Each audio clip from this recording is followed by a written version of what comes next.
अस्सलामुअलैकुम, कैसे हैं आप सब। आज हम आपके साथ एक नई रेसिपी शेयर करने वाले हैं। आज हम आपको बताने वाले हैं कि कचरी कीमा आप किस तरह से बना सकते हैं।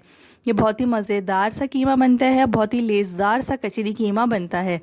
कचरी कीमा बनाने के लिए हमें कुछ मसाले पीसने होंगे। उसके लिए हमें चाहिए होगी जावित्री, दालचीनी,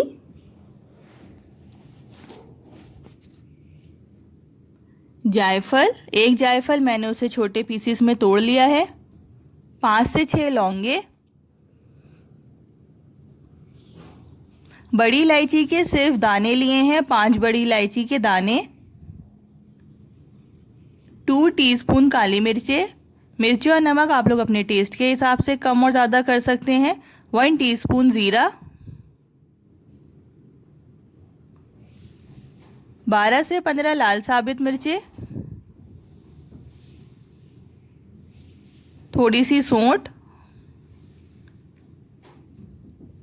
पक्का पपीता और प्याज। पक्का पपीता 1 पाव है और एक दरमियाना प्याज। 3 पाव कीमा है, उसमें ये मैंने सारे सूखे मसाले, 1 पाव पक्का पपीता और दरमियाना प्याज पीस के इसमें मिक्स कर दिया है। कोशिश कीजिएगा कि प्याज और पपीते को बगैर पानी के पीसें। 2 टेबल स्पून लहसुन अदरक का पेस्ट, नमक और 1 टेबल स्पून कचरी पाउडर। इन सब चीज़ों को अच्छी तरह से मिक्स कर देंगे। पक्का पपीता डालने से कीमा बहुत ही लेज़दार सा बनता है। कच्चा पपीते का इस्तेमाल नहीं कीजिएगा, पक्का पपीता ही इस्तेमाल कीजिएगा, क्योंकि कीमा पक्के पपीते से ही लेज़दार सा बनता है। अब हम इन सब मसालों को लगा के अच्छी तरह से मिक्स करके कीमे को मैरिनेट करने के लिए रख देंगे 4 से 5 घंटे के लिए। ये कीमा आप जितना ज़्यादा मैरिनेट करेंगे ये उतना ही अच्छा सा बनेगा। आप लोग इस कीमे को मसाले लगा के फ्रीज़ भी कर सकते हैं। अब मैं ऑयल गरम करके एक दरमियानी प्याज फ्राई कर लूँगी। जब मेरी प्याज फ्राई हो जाएगी और इसका कलर गोल्डन ब्राउन सा आ जाएगा तो मैं इसमें कीमा शामिल कर दूंगी।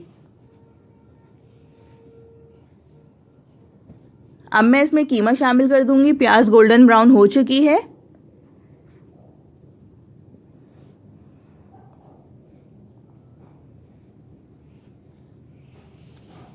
अब कीमा डाल के इसे अच्छी तरह से मिक्स कर देंगे। मुझे मिर्चें कम लगी इसलिए मैंने थोड़ी सी कुटी हुई मिर्चें और डाली हैं, लाल कुटी हुई मिर्चें। 1/2 टीस्पून काला नमक।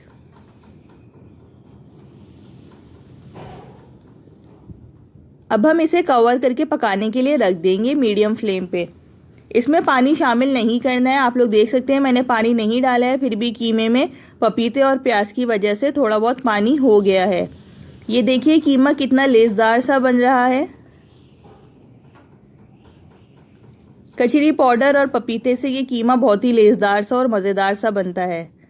अब मैंने 1 टेबल स्पून इमली पानी में भिगो के रखी हुई थी। अब मैंने इमली का पानी, जब कीमा आधा पक चुका है उसमें इमली का पानी शामिल कर दिया है।